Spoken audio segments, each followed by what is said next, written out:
Hello, everybody, and welcome to another episode of The Roots Matter Live. I am Cynthia McDonald, and thank you for joining us today. I appreciate you all being here. I am so excited to have a conversation with Mr. Nino Brown, who has graced us with his presence once again to have a very important discussion about what does a socialistic society look like, and I am ready to dive into that. But first, before we yabba dabba do that, let's yabba dabba do this. We are going to play you, back by popular demand of me, a Cynthia's Corner concerning feminism. Hello, everyone, and welcome to Cynthia's Corner.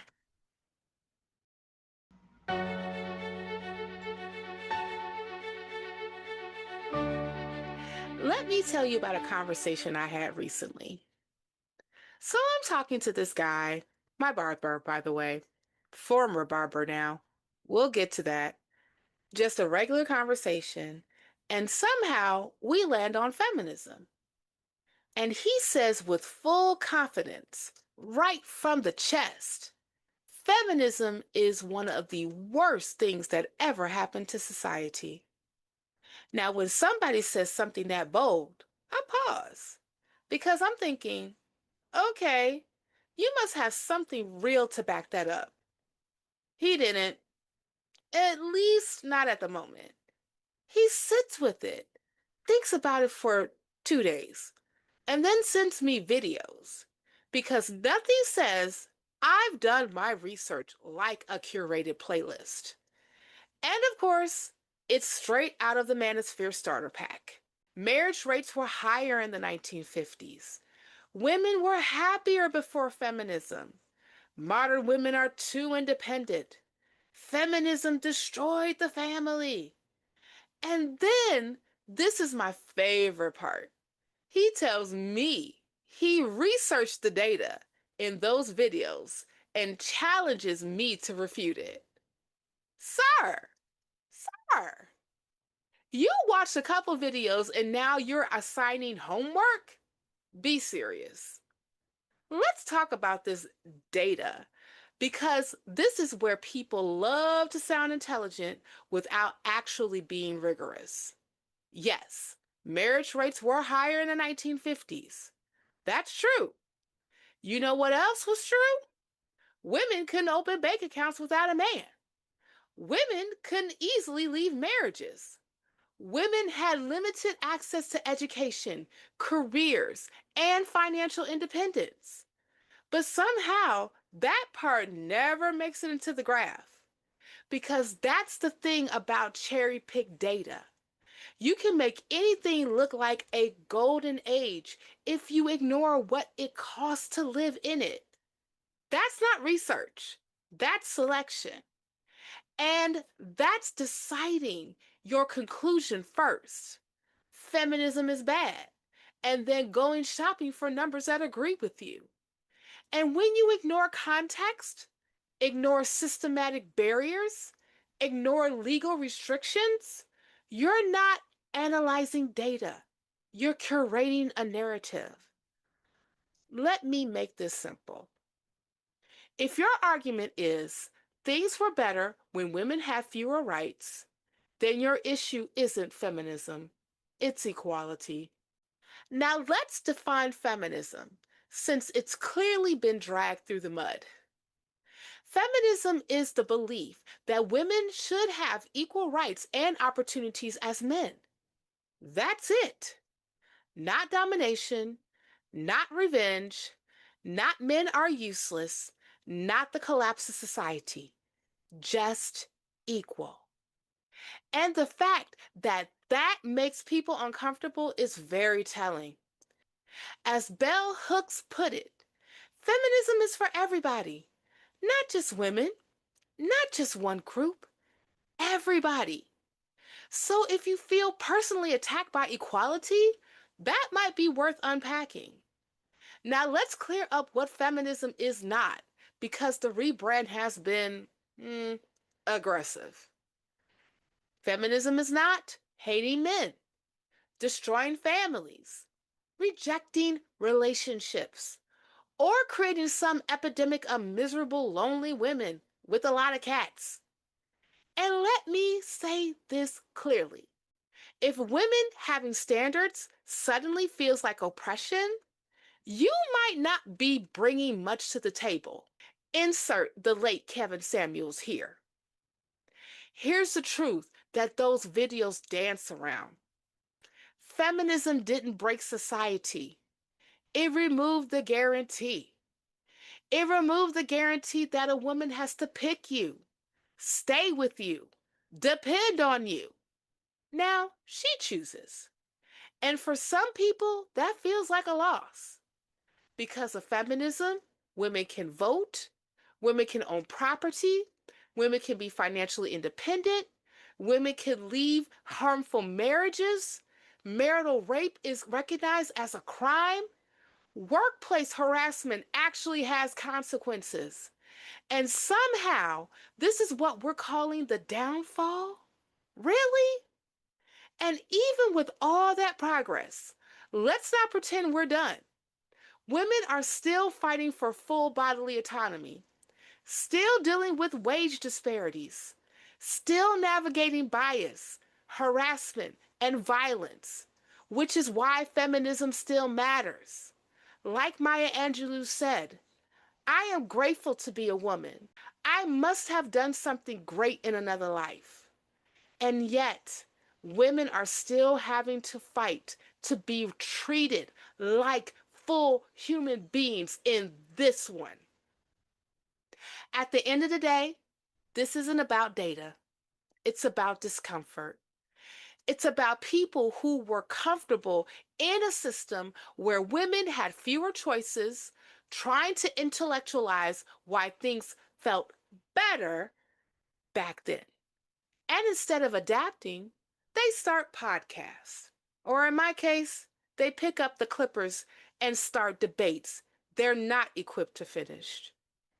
And when he told me to refute the data, I realized something. You can't debate someone out of a conclusion they didn't reason themselves into, especially when their research is just confirmation bias with better lighting. Feminism didn't ruin society. It exposed the imbalance that was already there. And if equality feels like chaos to you, maybe the problem isn't feminism. Maybe it's what you were comfortable with before. And also, I need a new barber. Because if you think equality ruins society, I damn sure don't trust you with my edges.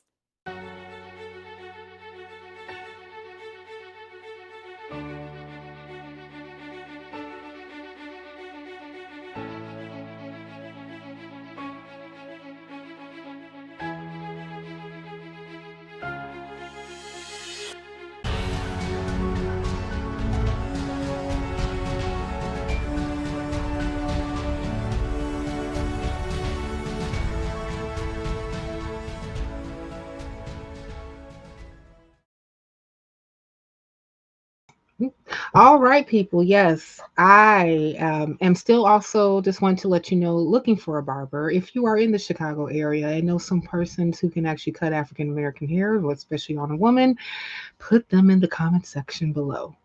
Now, today on the Roots Matter, we're joined once again by Nino Brown, a Pan Africanist educator and revolutionary socialist organizer with the Party for Socialism and Liberation. For over a decade, Nino has been on the front lines organizing against police brutality, imperialist wars, and capitalist systems itself, working alongside grassroots groups like Black Men Build, Punyo, Healthyhood, and the Jericho Movement. His work stretches from local organizing here in Chicago to global analysis on issues like China relationships with Africa, labor struggles, immigrant rights, and education justice. But today we're centering the big question. Is socialism the answer? What does a truly socialist society actually look like beyond theory and slogans? How would it reshape the systems people interact with every day? Healthcare, housing, education, and work. And just as important, what are people getting wrong about it?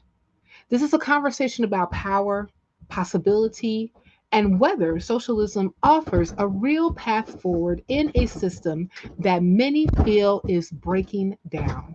So let's get into it. Everybody, please welcome Nino Brown.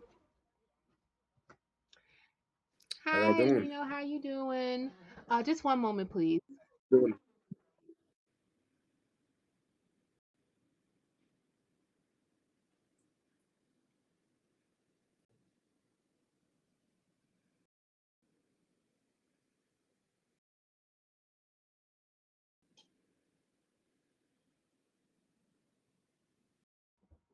Thank you for that. I had to be a mommy for a moment. okay. Nino, welcome back. Thank you More so much for peace. being here. I appreciate you Absolutely. so Absolutely. much, so much. I'm dying to get into this conversation. I mean, and I will tell you what motivated and really put you on my mind specifically. Um, we have had a breakdown, I believe, in the American experiment, especially when it comes to Black people, as of late. And I remember even having a conversation years ago about Black folk and capitalism, and it just seems like that the capitalistic society and system itself does not work for us at all. And even as also recently, I happen to have watched the African Descendants of Slavery Illinois Commission conference that they had at the DeSable Museum, I want to say about a week ago. Mhm. And and I know that like some criticisms of reparations in the way that it seems like that in some cases some activists are presenting it is that they're trying to fulfill some capitalistic dream that never worked for African Americans in the first place. Mhm. So I really wanted to explore this notion. Well, if capitalism doesn't necessarily work for us and the present status quo seems to be eroding our rights as the days and the weeks go by, what's the answer? What makes more sense? What would the right way be to actually put forth protections in a system that will work in favor for us instead of against us? And and, Yeah. and that's where I've landed. Yeah. I mean, first off, I'm glad to be back. I think that you hit the nail on the head and a lot of that resonates. I think, uh, for one, I always think that true reparations in this country would need a revolution because anything that the capitalist class, anything that these billionaires, these corporations, the Pentagon, military top brass, anything that they give to us, they can take back as well, right? So, depending on how we actually win, whether it's reparations, higher wages, whatever it is, whatever progressive thing that we're fighting for, how we win it is also important in terms of determining do we actually keep it. I think uh, Yeah, you mentioned you mentioned a lot in terms of capitalism and W.E.B. Du Bois, uh, Black American, African American revolutionary, also Pan Africanist socialist. He said that a system cannot uh, a system cannot work for people that it was never really meant to work for, right? Like the capitalist system was never meant to work for African Americans or enslaved Africans in this country because we were the essential input that made capitalism capitalism. We were the commodities that produced more and more value for capital. And I think, you're right. Socialism, I think, or capitalism is the antithesis of democracy, because if you have a system where capital is put above political rights, above social rights, it is a system that maximizes profit, right? The idea that you have an economy that can grow infinitely, even though we have finite resources on the earth. We only have so much land. We only have so much trees. We only have so much water. We only have so much of, human labor. But the model and the logic of capital is accumulation, maximization of profit, right? Turning nature into a commodity and then selling it to a worker who is exploited in the process of producing. So I would say, you're right. We do need to move to something more humane, something that is more rational, right? Capitalism is based off of the supposed hand of the free market, which is really the interests of a very slim minority of human beings. And it's based off of this unplanned, spontaneous, anarchic production, right? Where you have 5,000 different types of toothpaste, but you can't solve child homelessness. You know, you That have part. you can travel anywhere you want to go. If you have the money, right? That You part can too. really. I mean, we're living at a time where you can do anything if you have the money. But um, I think the way I always simply try to put what is socialism. It's a publicly owned, democratically run, planned economy, right? The economy Mm, is public, right? People understand the public sector, right? We're not trying to make profit out of the public sector because the whole point is to serve the people. It's democratically run in that, there are mechanisms, unions, cooperatives, community organizations that have power, uh, and it's planned. There's actually an accounting for how much human resources do we have, how much material resources do we have, and how are we using what we have in a most rational and efficient way. We have socialized production under capitalism, right? This pen, this cup, this mug, they were made by many hands. Your cell phone, this laptop that I'm speaking on, it wasn't made by one person.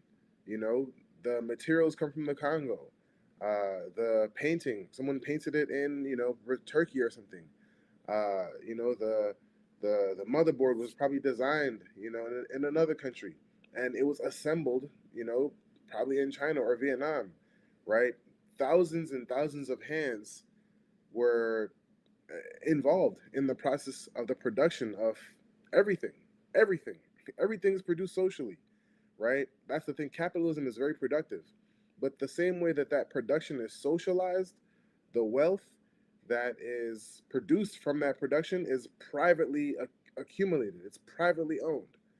Under socialism, the production would still be social, except the wealth that's produced would also be socialized, right? mm, The workers, the people who make the stuff, would mm. actually benefit from the wealth that they produce. With that in mind, what would immediately change for the average working person in a socialistic society who happens to still participate in the way that you just mentioned?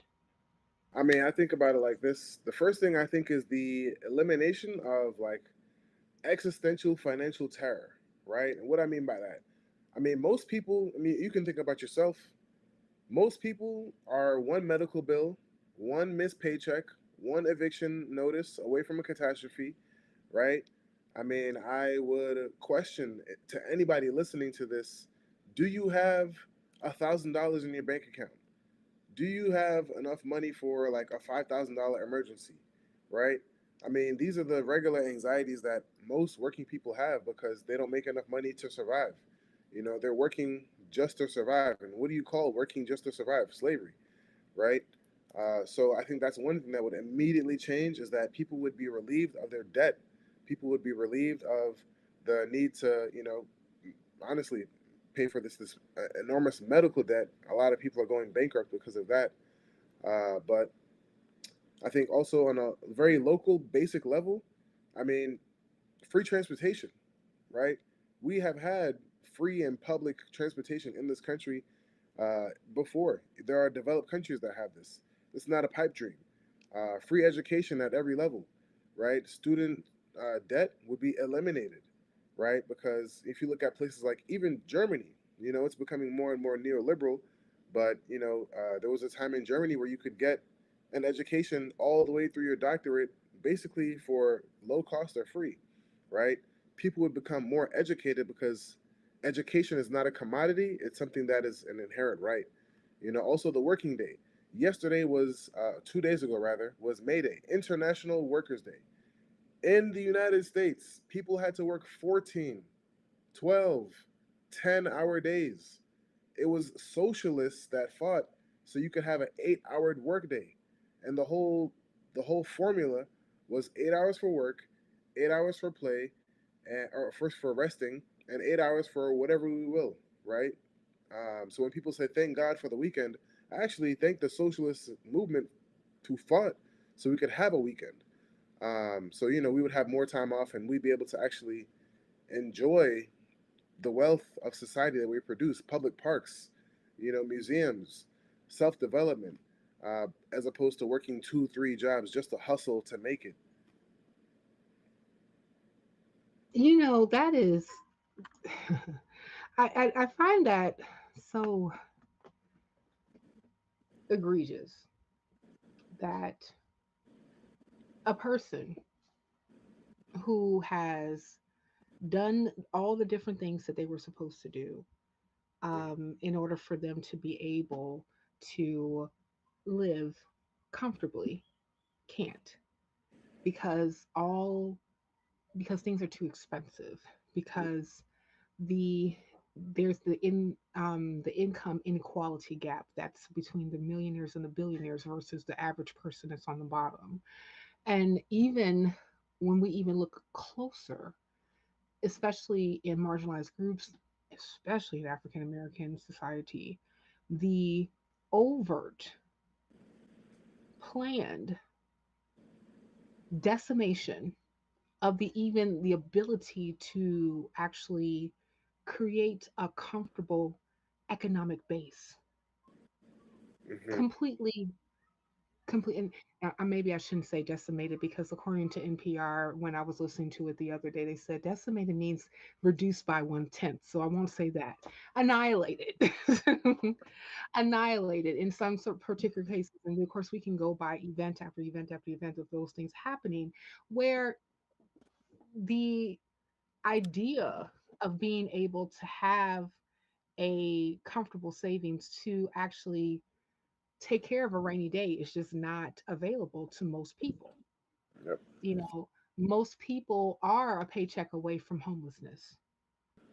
Most people will hear, and this is something that I'm dealing with. I'm just, I'm just putting it out there right now, where I have to go back and forth with, Illinois Child Care because they said that my application to get assistance for child care has been denied because I make too much money.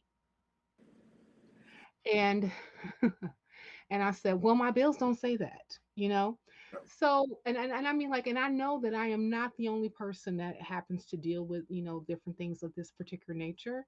And and even though that is a social safety net that is supposed to be available to me because I am a citizen of Illinois, it's not for arbitrary reasons.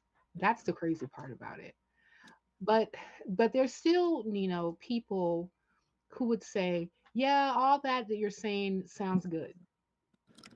But because, as we all know, and especially if you are a person of a certain age, you remember the Red Scare. You remember some of the propaganda that was pushed concerning communism and societies like the Soviet Union and even China. Like China's the big bad bear right now, right? And all these different in any place that actually like mentions any type of idea that we can introduce more socialism to actually create a more egalitarian society versus not. So, what are the most misconceptions that you would say that people would have about socialism that frustrates you the most? Yeah, thank you for all that. I will say, well, one is that as Black people, there is nothing more in tune with who we are and who we have always been than socialism. When you look at Africans, we lived in communal societies for the most part, right? When you look at the people who were the raw materials for making capitalism what capitalism is, it was us.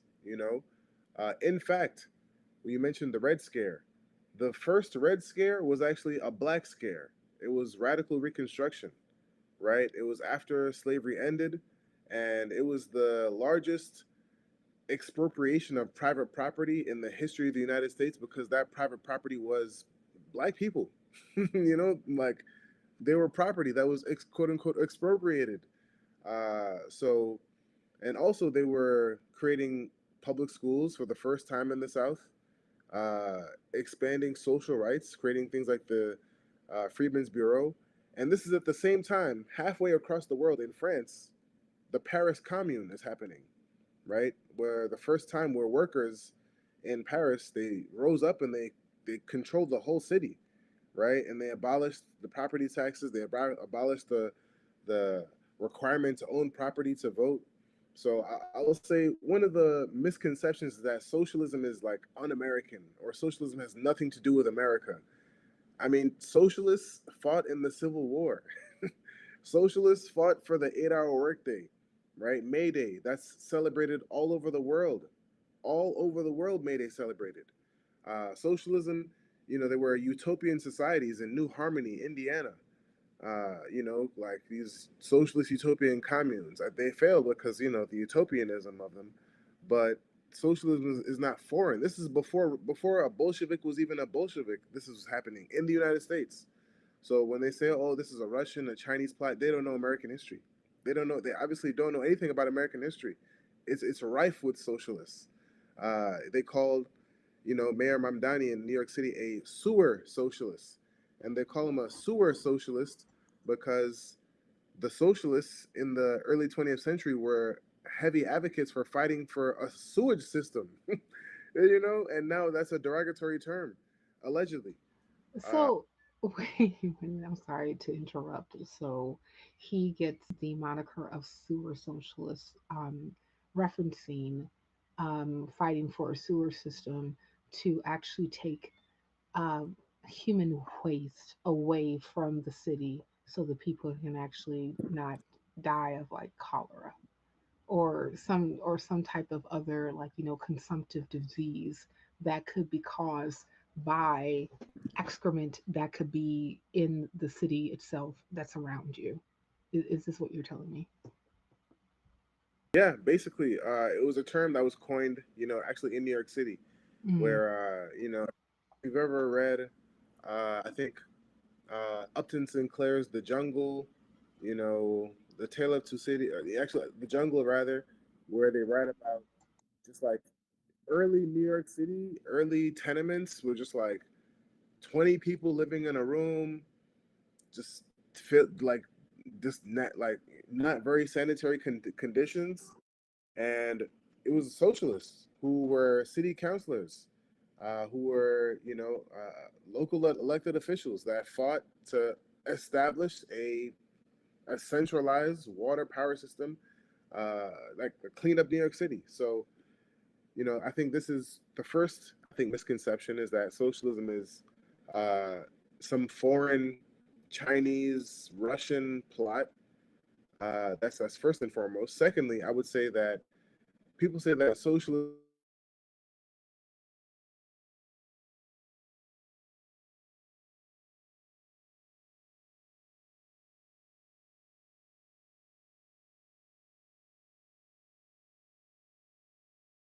every administration has been doing, but Trump in a more accelerated fashion.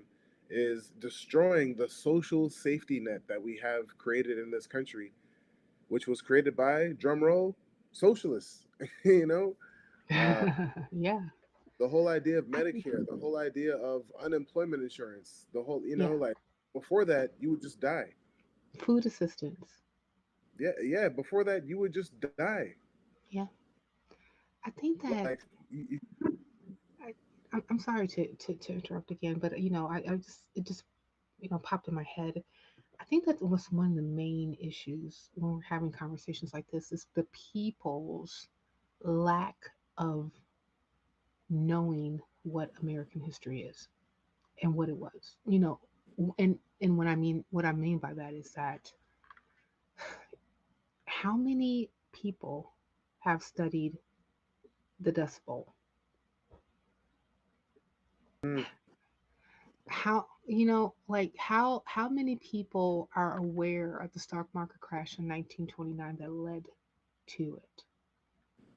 And how like people were just playing like fast and furious with the markets and like um utilizing like people who were like investing into the system and then just losing everything, and how it just like completely like crashed the entire economy that led to the bread lines, that led to um people living in abject poverty and and being out of work and not being able to even feed their families, to the point where it was socialism, as you said, that came in and basically rescued America back in 1933 through a series of initiatives that were introduced by Franklin Delano Roosevelt. Like, I don't, I mean, like, I think that people like maybe have like a very tertiary understanding, if any, that that was the case, including the middle class being made. This is not a natural in conception that happened under capitalism alone. This was deliberate through different initiatives through the federal government that created a middle class where you can have a home, where you can have a mm-hmm, job, where you can be educated, where you can, I even think of like one of the biggest initiatives that helped create this middle class is the GI Bill, where mm-hmm, soldiers coming back from World War II were able to use the GI Bill to buy a house, to go to college, to open a business, and not only were they able to take advantage of that, they were able to pass on those benefits to their children. And how yep, largely the group that was not able to take advantage of the GI Bill until the damn 70s were African Americans. So mm-hmm, so I want to ask you, because I think that another issue that we're having is that there's this notion that socialism in of itself cannot work with democracy. And I know that you touched on this earlier, but I really would like for you to expand on what democracy actually looks like under socialist or under socialism itself, and how mm-hmm. and who actually holds power when that's the case. Is it the millionaires? Is it the billionaires? Is it the elite class? Is it the Epstein class? Or is it the actual people? Please talk to us. Yeah. Yeah, so I mean, a lot of good stuff there. I think for one, when you think of the word democracy, it really means rule of the people, right? When we translate it, demokratos, rule of the people. And there's always the definition, who are the people, right? Corporations think that they're people, according to Citizens United. And, capitalists have to appeal to this to even make that case. I would say that socialism needs democracy as we need air to breathe. The democratic way of doing capitalism, where we are able to vote for different political representatives of a capitalist class, right, would be fundamentally changed. Under socialism, right, first off, voting would be a holiday, first off, right? Like you would have automatic registration to vote, right? Just as someone who's as someone who's experienced and tried the capitalist democratic way of voting for politicians and campaigning or what have you. It's like you campaign, and then the people who actually need to vote don't even have the day off. They need to choose between food or a vote, right? So those two, I think, are very basic. Um, I think also, socialism doesn't just change the form; it changes the function of the government. So, for example, what do I mean by this? Under capitalism, a landlord can call the police or the sheriff on a tenant because they haven't paid rent, right? Because the legal superstructure upholds that. It's going to uphold the rights of the landlord over the tenant. Whereas under socialism, your constitutional right would be to housing.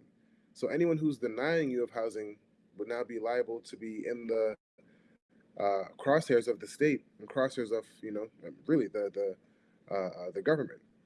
I think socialism creates democracy on the workplace because workplaces are unionized. There are workers councils who can decide, well, do we need to work 10 hours a day? Can we actually use technology to lower our workday and increase our productivity? Because if we collectively own and we collectively govern the workplace, why would we work ourselves like slaves, right? If we're collectively sharing the profits in a cooperative model, then we would do what's ostensibly best and most rational for all of us. So socialism is really a rational allocate. It's a rational government, right? We're no longer subject to like the whims of the economy. We are controlling and planning based off of what actually exists. And then lastly, I would say, uh, you know, when we think of democracy, we think of like just elections. We think of multi-party systems or what have you, or parliament. I think when we look at the the results. What is a democracy supposed to produce? Like I mentioned jokingly, we'd have like 5,000 different types of toothpaste, but then we have just two choices for our political, representation: the Republicans or the Democrats. And there are, third parties or Yeah, here or I there, like hear the what you're saying. libertarians, which are Like also it's a kind of capitalist. interesting how you look at choice in the society that we have right now, and how choice has been reduced mostly to stuff. But when it comes to the Yeah. um, the ones that we can choose to be our representatives, oftentimes the choices are, I want to hold my nose and vote for the lesser evil, right? And you know, I know I would much prefer to have a more diverse pool. If we're going to do representation, have the representation to be larger than the gruel versus the stones that we would get to choose from to put on our plate. But critics would say that socialism concentrates too much power in the state. So, how do you prevent abuse or corruption? Because unfortunately, that's something that we just have, that's just way too prevalent in the system that we have right now. Hmm. Yeah, I think that's a good question. And, it's a real concern, that we take seriously, right?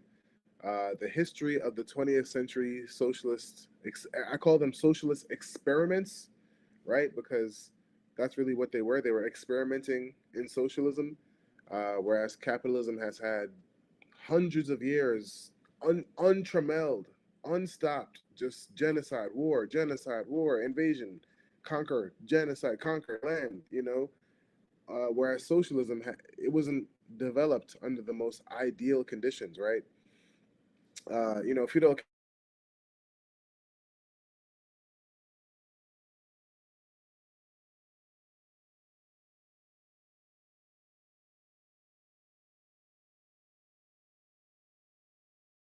class that it was supposed to serve. But I think if you look at examples such as Cuba, Vietnam, even China, there are reformatory processes that keep the system rejuvenated, uh, which we learn from the past. We're scientific socialists, right? We learn from history. But I'll go back to the premise that of the question, because the premise maybe being like capitalism doesn't concentrate power; it already does. Whereas I'll give this example: when people are educated, when they're healthy, when they're housed, I mean, those are people who can hold a government accountable, right? I had the honor of and blessing of going to Cuba, and they taught us that 2 years after the Cuban Revolution was made in 1959, they launched a massive literacy campaign, right? Because they knew that in order for the country to be independent, sovereign, you need people who are literate and can think critically, right? And they often say that socialism is a dictatorship or it's anti-democracy. Well, if you are against democracy, why would you have people learn how to read and write, right? Why would you have people have a doctor in every neighborhood as they do in Cuba, right? It belies the notion. However, there has been a history of bureaucracy where certain encrusted layers become comfortable with their privileges. But one thing that we call for in the PSL is that if you're under a socialist United States, if you're a politician, like you should be making the minimum wage, right? Politics shouldn't be a big money game where you can launch your career. Politics should be about serving the people, so it should be disincentivized for the wrong people to run, right? Because we all know there are people who have really good hearts, really good passion, drive, love for the people, love for their community, but they're like, oh, I could never do politics. Actually, those are the people who we need to be public servants, right? As Yeah, opposed to these careerists and people who are yeah, just saying nice things to get elected, only to work at the behest of corporations. yeah, you are so right. I hear often, like, when I'm either doing the show or if I Oh, happen Cynthia, I to. think you're muted. Oh, can you hear me now? Well, hold on. What about now? Can you hear me now? Hmm. Okay. On my side, I'm coming through. Hold on. Let me check in with the chat. Um. Hey guys. I'm gonna say this.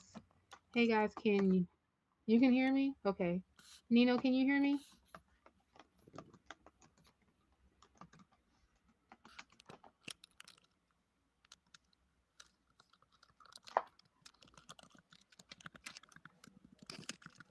Um, dear producer, you see if you can send a message to Nino about possibly rejoining.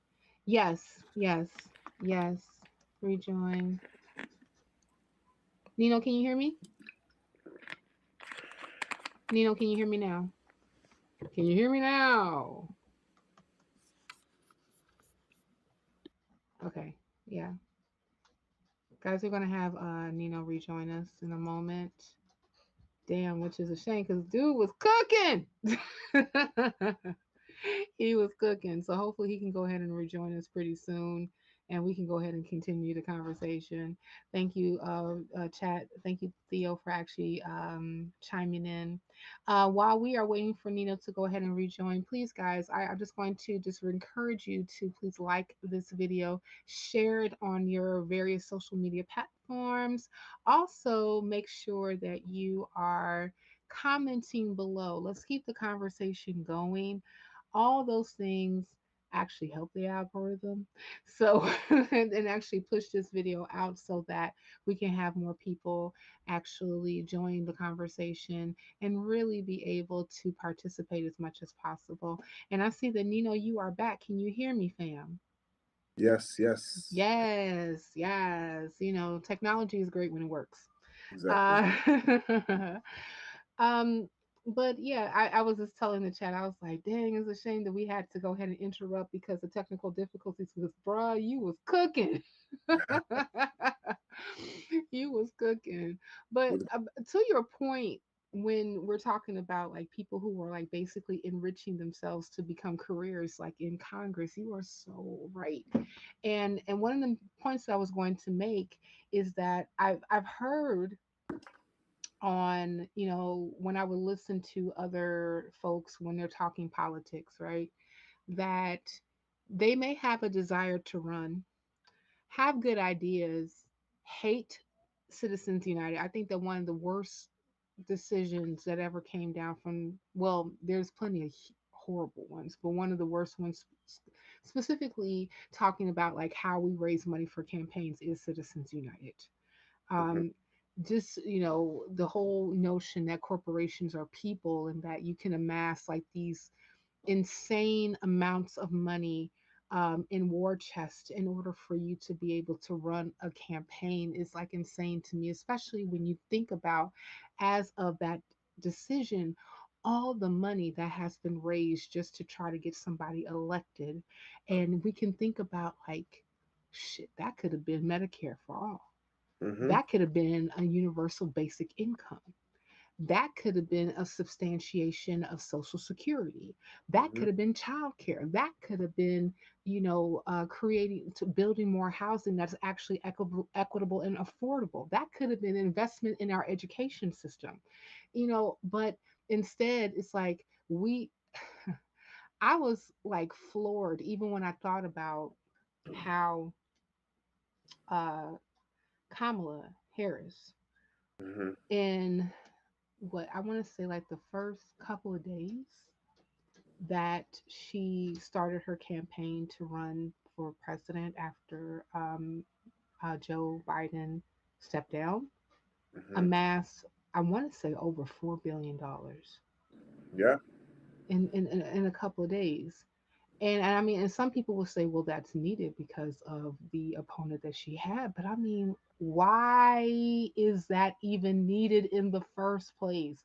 Why are we raising billions and billions of dollars to elect a candidate, you Yeah. know, instead of like thinking about how we could actually utilize that money to help the least of us? It that's the point. And even to that point, because you may have people, as you stated, that have good hearts, good character, a good moral center, really sees people where they are and they desire to make the difference, oftentimes don't, because of those particular rules that are governing how campaigns are ran now, Hmm. Yeah. you know or even um if like a person who happens to, like, I remember, like, it was when a couple of times they said, "Hey, Cynthia, why don't you run?" I said, "Child, no, absolutely not." And they're like, "Why not?" I said, "Well, because I got all the things that people in American society don't like. I'm black, I'm a woman, and I'm an atheist, and very unapologetic about it, you know." And even though that there have been some people who have, made it into Congress, who have like at least one of those particular caveats, not all three, and I can count on one hand how many secular people are sitting in the halls of Congress right now. Even like when you look at the I forgot the name of that specific caucus, Oh, and that's that's the it's the caucus specifically, that's not faith based. I can't think of the name right now. I know that the person who actually started that caucus was Representative Jamie Raskin. And he works with the Secular Coalition of America, but he's a Christian, and there's quite a few people who happen to be faithful in the faithless caucus because hey. they do believe. I mean, because they believe in the separation of government and religion, which I'm grateful for. But the persons who actually are not even like trying um to even live a lifestyle where they have to say, "Well, I go to church with my family every damn week." Like Yeah. the representation is like pretty much not there, right? You can count it on one hand. So, because like any person who may like have these particular notions, it's there, it's going to be an uphill battle. Not necessarily impossible, but it will be an uphill battle for them to even try to occupy a seat, let alone in Congress. Hmm. Besides all the other stuff that, you know, is an issue, especially when it comes to like big money. Yeah. Hmm. I mean, only I think when it comes to Congress, well, I think like more than half of the people in this country make under $35,000 a year. Yeah. Like more than half, and not nobody in Congress has ever made $35,000 a year. They probably make $35,000 a day. Yeah. You know, Yeah. I mean, it's really I mean, we really are ruled by the 1%. You Yeah. know, I think that's what capitalist democracy really comes down to, is being ruled by the 1%. Hmm. Um, I think when you take up the question of like the form of the government and how socialism would change that, I mean, I think we would have more representation and honestly a decentralizing of power. Mm. Uh, that's really what some, socialists like the Black Panther Party, they were socialists and they had a whole plan to decentralize the federal government and the power structure in this country Hmm. such that it would actually empower, local Black community, local working class communities, as opposed to, kind of hyper centralizing it. Now, I think that there are merits to both. I think we do need a centralized federal government to like fight racism, Hmm. to like combat certain things that need to be combated nationally. Hmm. But there are some problems that communities have the solutions to. I see socialism as community solutions with state power behind it, actually, right? Yeah. Because we all know the people who are doing anti-violence work, and we know that it works. We all know the people who are doing, work around like getting healthy food to children before they go to school, and we know that it works. We have so many. It's 2026. We know what works. We just don't fund it, right? Yeah. Because it doesn't match the bottom line that the elite class wants to have. Um, but you know, since you were touching on what it might be locally, or you know, some of the things that we have seen locally, let's bring it down to the local level. Hmm.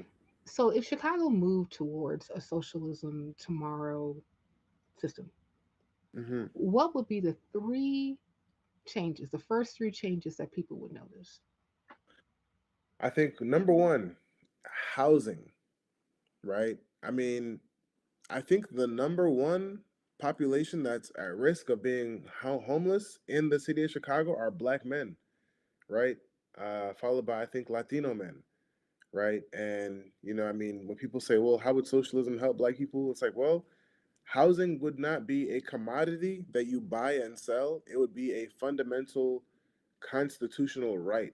Like, it would be a right to have a house, to have somewhere to stay. I don't know the exact breakdown of the empty and vacant buildings in the city of Chicago, but we know that they exist, right? The city of Chicago owns thousands of vacant lots and abandoned properties, and a socialist government could immediately mobilize those properties for community land trusts, public housing.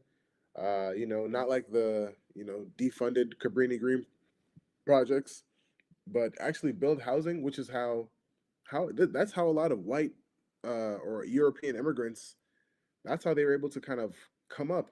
The projects were not like the hood. The projects were a temporary housing so people could accumulate enough, wealth to be able to move out and then move to the suburbs or get a house.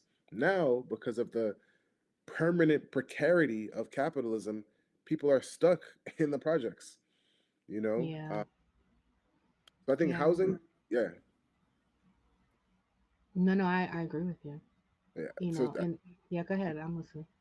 yeah, so one, housing. I think two is transportation and utilities. Right, public transportation in Chicago is just systematically defunded. I mean, it's I was traveling to places like South Carolina and Hattiesburg, Mississippi, and Georgia, uh, and across the South. And I definitely love our public transportation, but I think a socialist Chicago would reverse the priority of just pouring money downtown, but actually expand the metro system throughout the greater Chicagoland area. And I mean, if you look at some countries like China, they have bullet trains. The United States does not have a single bullet train, Not one. not one. And, like if we had bullet trains, it would be energy efficient, it would be cost efficient, like it would create economic opportunities and engine spur growth because people are traveling more, they're engaging in commerce, Nino, I know they're that I consuming am more having across difficulty state hearing you. boundaries and across Um, neighborhoods. My Wi-Fi is looking shoddy. Glenn, could we get a message to Nino? Well, I'll just go. The last Okay, thing I'll there. say is, Okay, there we go. police, policing, policing, policing. I mean, the current budget for the police, it's like $2 billion, Mm, and when you add up the cost of their crimes, which we pay for, right? They come out of our tax dollars. If you add up the cost of these lawsuits, the overtime that they just milk every single year, I mean, it really comes to $4 billion. And you need with $4 billion, you can't figure out a way to get people. I mean, I teach. Like, I would give people a job and give them something to lose, and crime would disappear, right? Like, obviously, there would be certain crimes that maybe still persist, but like 90% of crimes, property crimes, would be eradicated. yeah, Uh, so I think policing is the last one, just given the history of Chicago. We need mental health crisis, violence interruption, restorative justice. Actually giving people. I'll end with this. We know what happened to Malcolm X. You yeah, know, he was a gangster. He was a pimp. He was a drug dealer, and he yeah. turned his life around. Under socialism, we would actually try to correct people in prison, like give them education, give them opportunity, and we'd be churning out Malcolm X's, you know, systematically. Hmm. Yeah, with that being said, um, especially when you were talking about like, crime rates going low when you're actually um providing, the basics that, people can use in order for them to live a better life, especially education. I think of prohibition. Mm, And why do I bring up prohibition? Well, that is when we saw gang activity mostly by European gangs, like, the Italians, the Irish, hmm um, the the Jewish, and using a commodity like alcohol that was banned, and how they were basically providing the product to people. And then with that also came a lot of violence because gangs were basically at war with one another in order for them to control territory for where they actually practice their prohibition, right? The moment that prohibition was lifted, and a lot of these people who were part of an Irish gang or an Italian gang or a Jewish gang were accepted into whiteness, hmm a lot of the crime issues that were being felt during that time period started to dissipate. Imagine if we had the same idea and the same sentiment when it comes to today, especially in Chicago. I know everybody loves to scapegoat to look at Chicago, even though Chicago is not the worst crime city in the United States. If we really want to keep it a buck, we have worse crime in the South, where we Yeah. have, a conservative led um, legislatures, mayors, city council people, etc. That I even think about. I just got educated about this the other day, Nino. That um, sharecroppers who were working in Mississippi Hmm. were all of a sudden replaced by machinery who can pick the cotton a lot more efficient and a lot quicker than workers. Wow. All of a sudden, a bunch of black folk found themselves outside, out of a job, and oftentimes out of a home because a lot of them lived on those plantations for decades. Yep. And then and at the same time that they were bringing in industry specifically um, to pick the cotton instead of human labor, they were keeping out other industries that could possibly bring jobs to that state that can Mm, go to, I don't want to necessarily call them lower skilled, but limited skilled workers mhm. that could possibly have raised the quality of life of those people who oftentimes didn't even make over $200 a month for picking cotton, or even having to take their children out of school so that all of them can actually contribute to the household. And even when you look at states like Mississippi to this day, which Mm, happen to be almost like a, I want to say like over a third African American, because of that long standing of not allowing industry to be part of that state's economic growth, that it's very poor. When yeah. during antebellum South, that's where you actually have the most concentration of millionaires in the United States. It's it's crazy. So, Nino, I know that we kept you for a while. I enjoy talking to you. I always have, and I hope that you would honor me by coming back again anytime I say, I want to talk about this. Could you please come? And you say, yes, Cynthia, thank you. I can. I'll First, be like, yay. Um, I wonder what can we do now, because it seems that when we look at the political landscape now, hmm and we are seeing all the things that we're seeing voters' rights gutted, we're seeing endless wars, we're seeing um, people using offices that are supposed to be representative of the people in order for them to actually enrich themselves instead. Everything is high. People are suffering. You know, um, it just seems like that there's no there's no thorough line to what we're experiencing at this particular moment in time.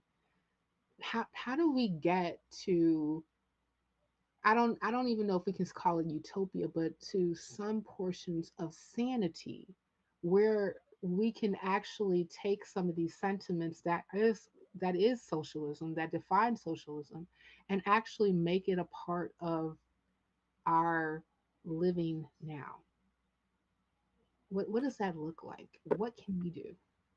Yeah, I think that we have to reclaim the idea of utopia.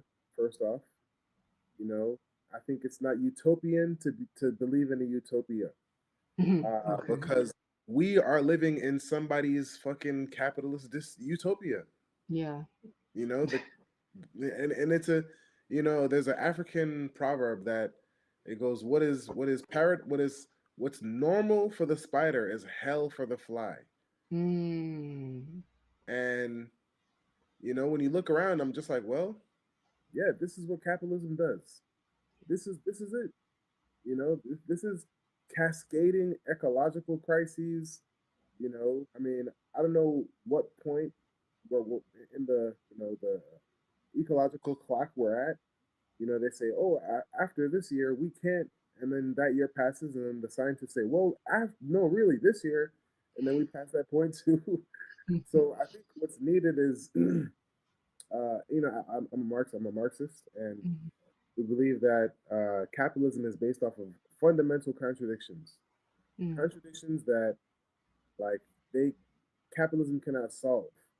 And revolutions don't happen when, only when people are very, very destitute and they're just so driven by the conditions. They happen when people can see the gap between what is possible and what the current reality. And the only thing that's stopping them is the ineptitude, the lack of will of a ruling class, right? So, in order for us to, I mean, if you look at this year, January, if you would have told me in January 2025 that in January 2026 there would be a general strike in Minneapolis, right? I would have been like, well, man, I'm not sure. These seem pretty far fetched. And that happened. And then on January 30th, you saw there was a day of no school, no work, no shopping, Yeah, followed I by saw that. Yeah. then and then Trump invades Iran, and and then there's protests all over the country. Hmm. Uh, I mean, the gas prices are continuing to increase, Yeah. and people are seeing the madness and chaos. And I think as a Marxist, as a revolutionary, we know that like revolution and change doesn't happen spontaneously. Spontaneity is actually our enemy. Hmm. Spontaneity is just consciousness in kernel form, just kernel. Hmm. And our job is to facilitate, to organize, to agitate, to discuss, to dialogue. Because if you look at, for example, the Tea Party and these like right wing movements from way back in the day, way back in the day is now 10, 15 years, I guess. But, they had a whole each one teach one mentality. Yeah. I mean, as a socialist, I know that I may be the only socialist that someone ever meets, and it kind of sucks to have to be representing all the time, Hmm. but that's the reality. Is that change is not going to fall from the sky. We actually have to make it, and the conditions are so right. Everybody knows that everything sucks. People are complaining about dating. People are complaining about rent. People are complaining about heating and gas. Hmm. So the conditions are right. Capitalism's produced those contradictions. Our Yeah. job is to organize people, whether Mm. it's into a community organization, a mass organization like a union, or if you want to take it to the next level, a, a revolutionary party. You know, the capitalists have their parties, the Republicans, Democrats, Yeah. and we have to have our party. My party is the PSL. So we get together, we talk, we convene, we figure out how do we actually intervene as a group and Hmm. punch above our weight level, because each of us punching individually is nothing. Yeah. You know, and after seeing the No Kings Day protests, yeah, they're very liberal and very white, but it gives you a sense of, I mean, we've never seen protests like this in the history of the United States.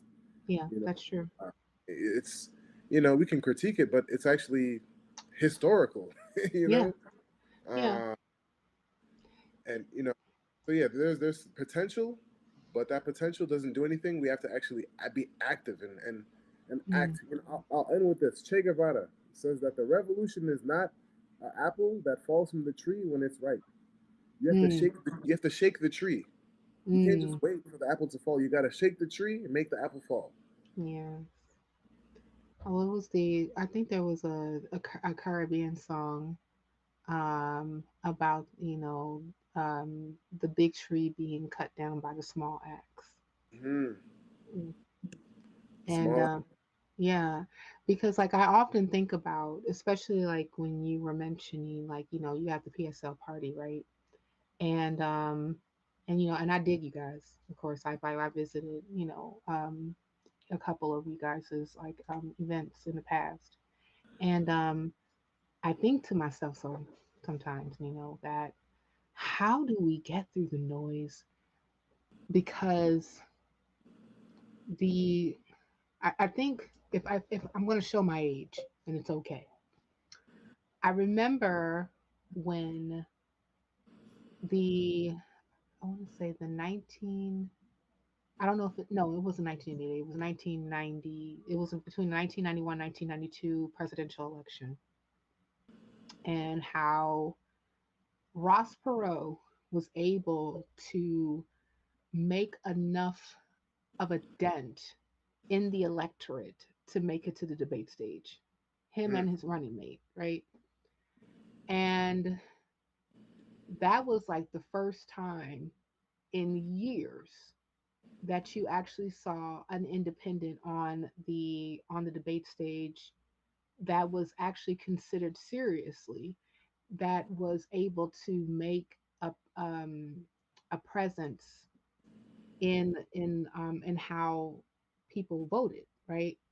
mm, And then after that happened, the Democrats and the Republicans got together and said, okay, we can't have this ever again. And they purposely worked together in order for them to really discourage, disrupt, and disenfranchise any other third, fourth, fifth, sixth party that would ever have like an a chance of actually being, listened to, let alone picked. And I wondered to myself, and I guess this is part of my socialistic, my social worker pessimism that's talking right now, is like, what what would it take? How could we, because I understand that change does not come from the top, it comes from the bottom. How can we really make a dent where the people's voices are heard to actually represent a more pluralistic society, that we can actually break through the corporate noise between, these two parties that have demonstrated either benign neglect or overt racism. yeah, I mean, the question of how do we puncture the media narrative? How do we puncture the corporate media? I mean, I think for one, I mean, it may be cliche, but we can never it's hard to puncture it by ourselves. Mm, Which is why, I joined the organization. mm, Um, Two, you know, it's a dual strategy of being the media, creating the media, and also intervening in the actual struggle in ways that forces the media to cover you, right? So if you look at Palestine, we could not rely on CNN, we could not rely on Fox News or whoever else, ABC, to tell the truth about uh, Palestine, but we had to do so on our own platforms, Mondoweiss, the Electronic Intifada, other alternative forms of media like Breakthrough News and People's Dispatch, and there are also international media groups that are independent. So now we see independent media linking up with independent media in Latin America. So I was interviewed by a independent media group, Brazil de Fato. mm. Uh, and so we have to also internationalize and think outside of just America. Um, but I think to the question of, yeah, how do we function in that dual strategy? Uh, you know, for one, I will say, as socialists, we know that our message is popular, but it's also misconstrued, right? So if you look at the Mamdani, the Bernie Sanders, the AOC run, we don't fetishize elections. We look at elections as a really big megaphone. We look at elections as a way to put a message that everyone knows in their hearts and bellies and bones out there in a very popular way. And when people hear it, it cuts through. I mean, you had Trump supporters who are voting for Mandani, right? Because it cuts to the base economic issues. Can you afford to live in this city? No. Why? Because of the rich who run the city. Whether you're black, white, Trump supporter, it doesn't matter, right? So we know that our messages are, popular when people hear it and they're able to actually think for themselves and say, yeah, that actually sounds about right. But the thing is, they don't hear it. Yeah. So, we're running in several states. Most of our candidates who are running are black candidates. Running a black woman for mayor in Florida, in Miami. We're running Governor, our comrade Greg Levy for Senate. Running one of my friends and comrades, Joe Tache, for Senate in Massachusetts. Running in California, running a black man for governor, of California as well, Ramsey. We like I said, we see elections as a really big megaphone. Hmm. You might not win, but the more people that hear the message Yeah. and actually can become organized through the message itself, I mean, that builds a cumulative force. Hmm. And we know that the system is collapsing on itself. I mean, honestly, every day I look at the news and I'm like, okay, when's the next? What's Trump gonna do next? Like, what's the next catastrophe? Yeah, that seems to be the general sentiment. Like, what are you doing next today? And if we know it's coming, Yeah. then we cannot sit on our hands.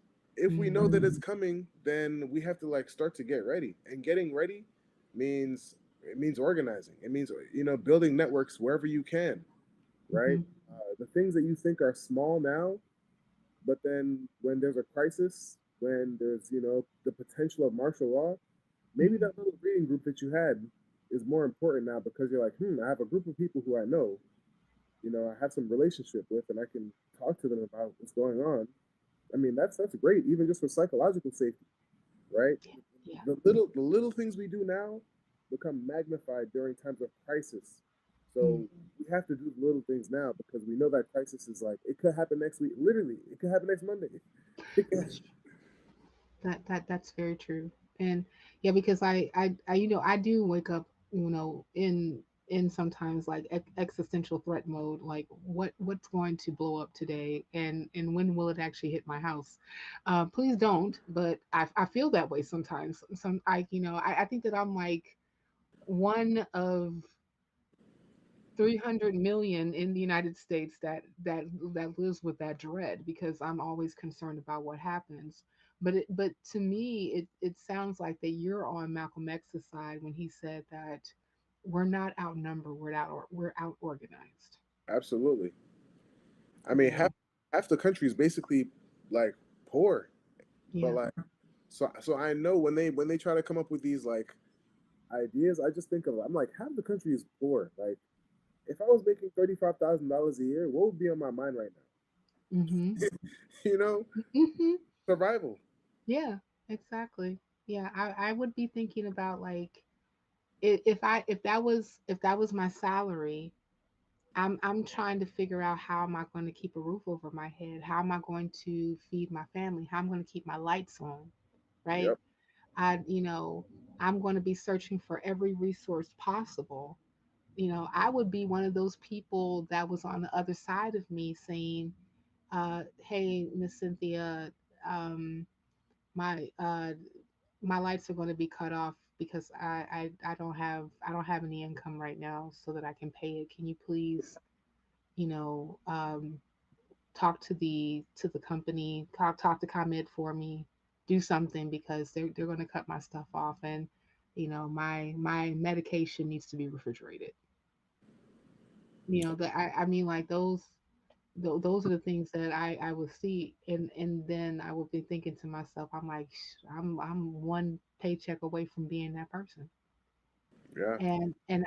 But the thing about it is that I know that I'm not alone, and I know that, and even when I think about, because like I know you were talking about, before we actually got online and started the stream, you were telling me about an incident you had with a person who was questioning your lineage, because I guess you were saying some things that they didn't particularly care for, and and I've said this on more than one occasion, and I'm just going to say it again. Those who happen to be descendants of slavery, if you call yourself a freedman, if you call yourself a foundational Black American, if you call yourself an American descendant of slavery, if you call yourself an original Black American, however you want to, you know, you know, moniker yourself. Mm. our problem is not other people who happen to try to come to this country to make a better life for themselves. Our problems are systems that have been put in place to keep us at the bottom. Yeah, And to be honest with you, once we realize that, and once also the others who happen to come from a different country that would even bring over colonizer mindset realizes that, we're actually, and I'm not trying to say that we have to have like this, like, buddy buddy, we're about to go to the amusement park together and just be friends forever. But you know the way that we actually get change is through coalitions. I mean, King knew that. Others who happen to, work in the civil rights movement knew that. I mean, like, it wasn't really until you got other people who happen to be part of other communities to merge, to organize, to even use like some of their own expertise to push forward legislation to make things to actually push forward more progressive ideas. yeah, We can't, we can't just constantly do this thing where we're fighting over crumbs. yeah. I mean, I would love to come back and talk about this, in full another time because, as I mean, I just learned this, the other day Hmm. from my family that two of my great grandfathers were drafted to fight in World War I Mm, and World War II. jeez. And also, one of my grandfathers was recruited or brought to Florida Mm, to like pick fruit for like 4 years, from 1940 to 1944. yeah. You know, and I always think about like, you know, if you identify as like a foundational Black American or American descendant of slaves, because I mean, if you're in this hemisphere, you're a descendant of slaves somewhere. Yeah. Whether it's slaves in Jamaica, slaves in Puerto Rico, slaves in In Cuba. Mexico, Cuba. Yeah. We were all enslaved somewhere. Hmm. Uh, and if you're on the continent, you were colonized. Yeah. But Exactly. is that I'm like, well, we died to defend so-called democracy. Yeah. They brought us over here to pick fruit in Florida for a couple of years and then sent us back. Hmm. And it's like, well, the same people, the same institutions that would give reparations are the same institutions that are responsible for the wars and for exploiting immigrants in the first place. Yeah. So it's like we have a common enemy, and Yeah. if you want to attack the enemy from the back, and if you want to attack the enemy from the left, if you want to attack the enemy from the right, if you want to attack the enemy from the top, center, as long as we're actually we know who the enemy is. When we make the enemy each other, then we're doing the work of the enemy for us, for them. Um, but I will say this, as it is, because I do have lineage in Jamaica, and you know, I will be remiss to not mention, Marcus Garvey, Yeah. who had still to this day has unmatched levels of international Black organization, and we have been our most deadly, not deadly, we have been our most dangerous when we realize that we are not just confined to the borders of North America. Yeah. When we see in 2020, in 20 when there were protests for Black Lives Matter, Hmm. there were Black Lives Matter protests in South Korea. Yeah. There's not even Black people in South Korea. Yeah. No, you know? you're absolutely right. Yeah. So it's like the whole world wants to see Black people win. Yeah. So like actually narrowing your mindset to be like, oh, just American is actually limiting the political like weight and value. Like, it's the reason why when the Korean War, the Vietnam War, Black soldiers were the first one to leave because they're like, actually, fuck this. Wait a minute, we have more in common. Yeah. Uh, but I mentioned, What did Muhammad Ali say?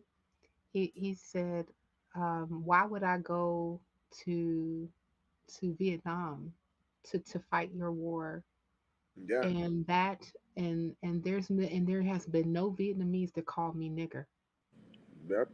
There has no Vietnamese that tried to kill me in the street because they were policing over me. There have been no Vietnamese that try to do me harm, but they're doing me harm right here where I live.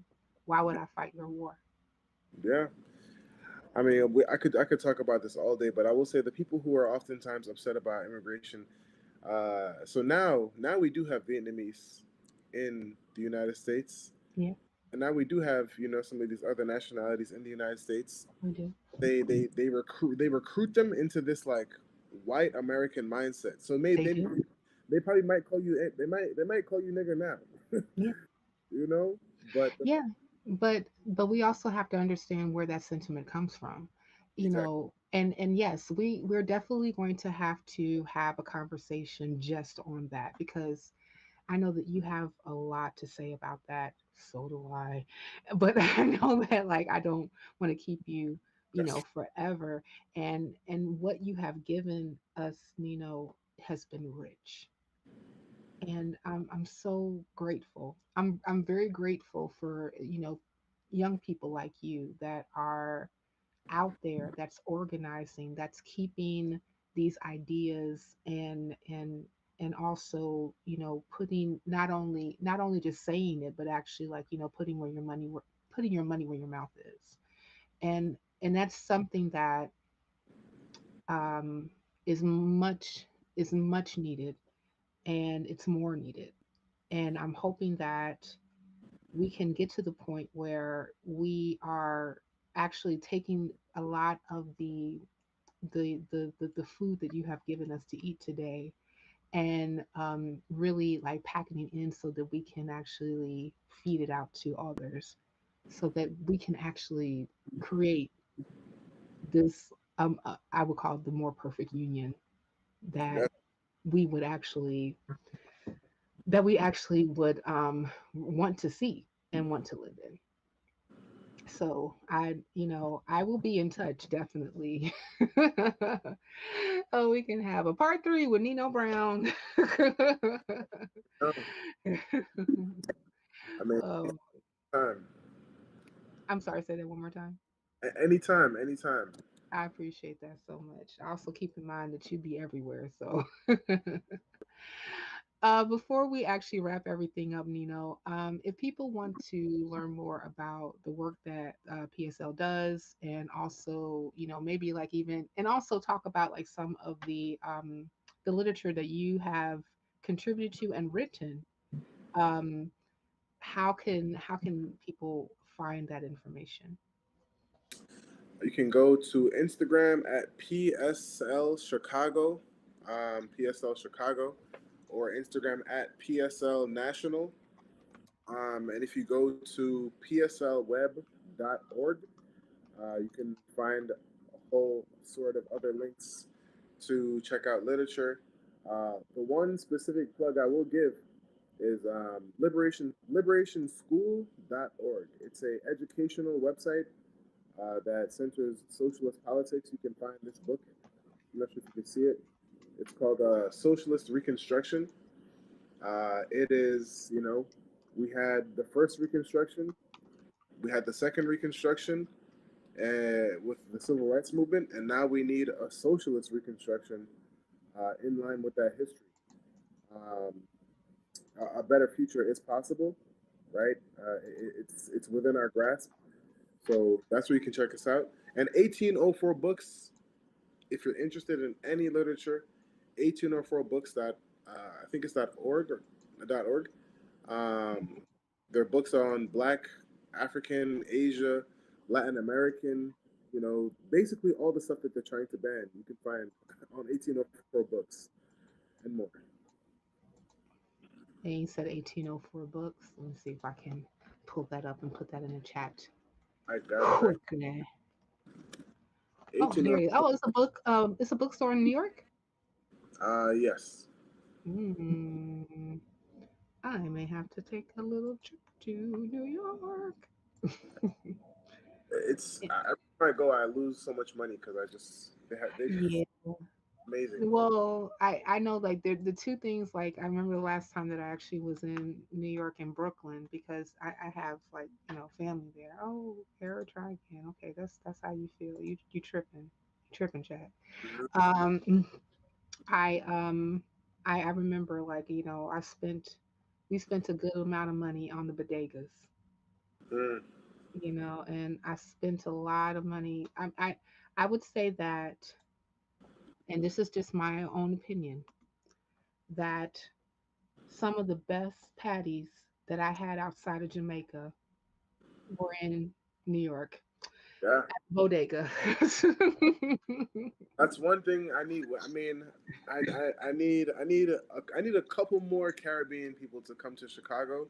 Yeah, So because I mean, you're just so spoiled in New York or you like Boston. are. You You could are. you could just get a beef patty anywhere. It's crazy. You can. And matter of fact, like one of my friends that is actually the leader for Black non-believers is from New York, specifically from Jamaica, Queens. Oh wow, And yeah, and of course, like we always have our pizza war because reasons. But of but course. but one of the things that I asked her every time that she came to Chicago, I said, "Have you noticed that I have never taken you to a Jamaican restaurant in Chicago?" Yep. And she said, "Yeah, I noticed that." She's like, "Why is that?" I said, "Because I can never find a Jamaican restaurant that could rival the food that comes out of my mother's kitchen." Yeah, it's true. I mean, but I mean, not to be a capitalist, but it's like, hey, a gap. And Mm, if we were able to organize Black people or some Caribbeans, it would be it'd be a good collective endeavor. yes, I was yeah. yes, I agree. I need Nino. I need this, and then I'm going to send everybody back to their Sunday. I need a good Jamaican restaurant that can make me some good ackee and saltfish Mm, yeah, because I have not found that yet, and that is my favorite dish from yeah, Jamaica. That's my absolute favorite, and only and if I crave it, I have to go to the market that's in my neighborhood to buy the ingredients. Like get like salted codfish. I have to yep, get the ackee, which is yep, now like about 10.99, 11.99 per can. It's like insane. And get the rice and all the ingredients in order for this to make it happen. But of course, when my mom makes it, it's like chef's kiss. But I can't get that quality nowhere else. yeah, yeah. Yeah, I do miss it, but yeah, I hear yeah. you. Yeah. Speaking of, gonna probably get figure out my dinner for the night. Yes, yes. I'm gonna let you do that, and I'm gonna say thank you again, Nino, for actually coming and gracing us with your presence at the Roots Matter. I read again.